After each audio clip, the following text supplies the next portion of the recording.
রাজু, তুই আমাদের ঘাটে কি করছিস? বুবাই কোথায়? ম্যাডাম, স্যার আজকে বাড়িতে নেই, তাই তো আমি তোমার খাটে শুয়ে আছি। ওই কি হয়েছে ম্যাডাম, স্যার তো এক সপ্তাহের জন্য বাইরে যাচ্ছে, আর তোমার যাতে একা না ফিল হয় তাই আমি তোমার রুমে চলে এসেছি। আচ্ছা, এই যে এই আংটিটা দেখছিস, এটা আমাদের এনগেজমেন্টের রিং। আর তুই কি ভাবলি তোর মতন এই চাকরের জন্য আমি বুবাইকে ঠকাবো? সরি ম্যাডাম, আমার ভুল হয়ে গেছে। তোর এটা ফার্স্ট ভুল আর লাস্ট ভুল ভেবে আমি ছেড়ে দিলাম। আর যদি তুই এরকম ভুল কোনোদিনও করিস না, আমি কিন্তু বুবাইকে সব বলে দেবো আর তোকে কাজ থেকেও বের করে দেবো। চল, ভালোই হলো।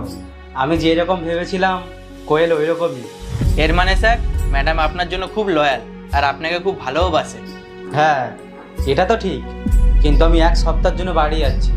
যদি আমার পেছনেও কাউকে এখানে এনে কিছু করতো তাহলে? তাই তো একটা টেস্ট নেওয়ার ছিল। হ্যাঁ স্যার, এবার তো আপনি টেনশন ফ্রি হয়ে গেলেন। এখন এক সপ্তাহের জন্য কেন, আপনি এক মাসের জন্য ঘুরে আসতে পারেন। আর এখানে কিছু হলে আমি তো আছি আপনাকে খবর দেওয়ার জন্য। হ্যাঁ, ঠিক বলেছিস। আচ্ছা ঠিক আছে, শোন, চ তাড়াতাড়ি চ, আনে বাবা সন্দেহ করতে পারে। তাড়াতাড়ি আয়, তাড়াতাড়ি আয়।